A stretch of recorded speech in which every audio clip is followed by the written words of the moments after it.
blessings. Happy Monday. It is a day that is associated with the moon. Today we go within. Today is the beginning of a new week. Well, work week.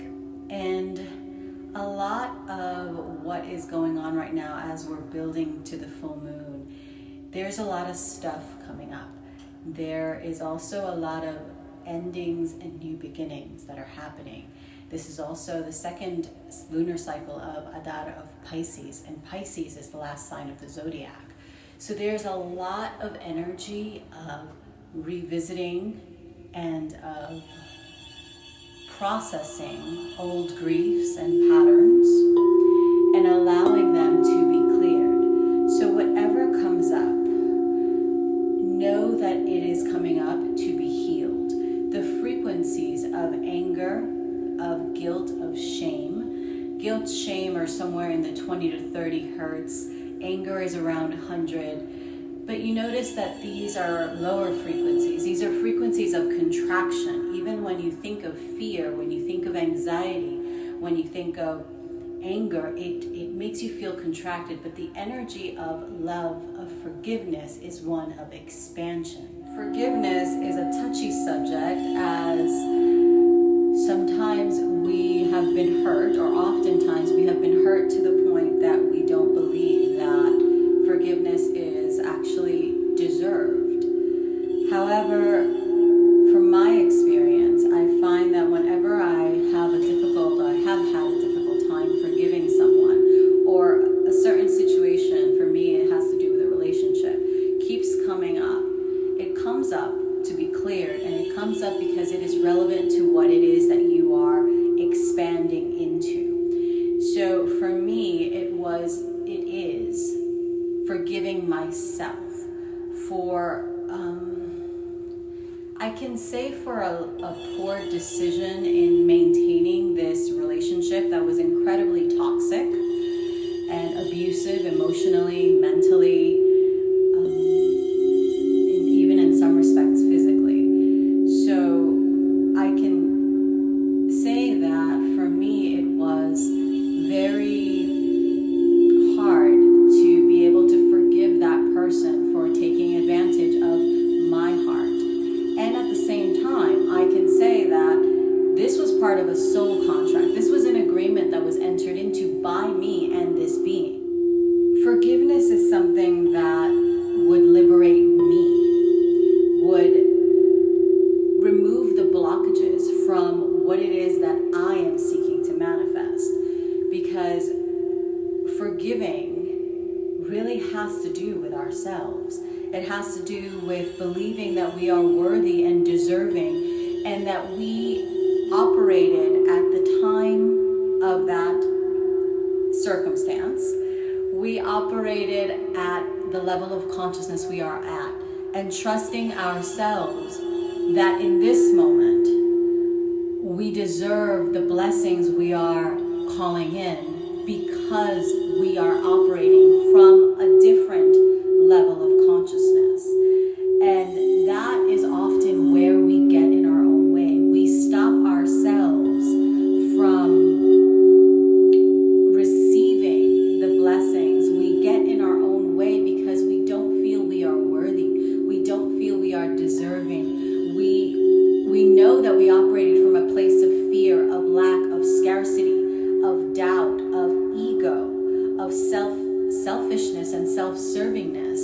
And we're scared that with the blessings that we're calling in, we're only going to repeat the past mistakes.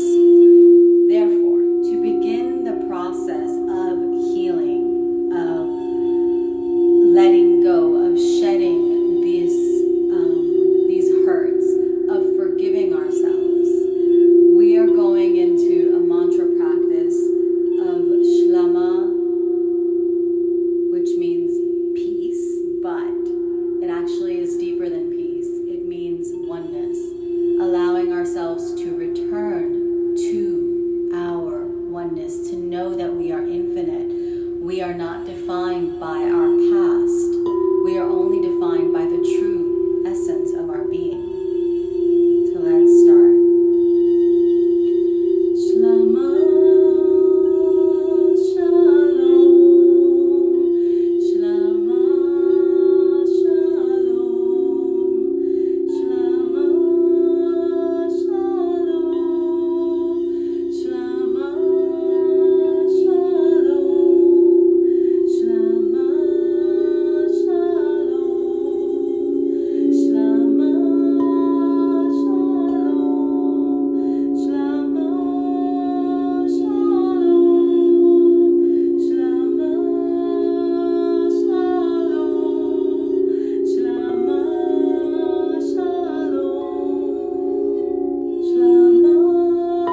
that forgiveness is the way to liberate yourself and to get out of your own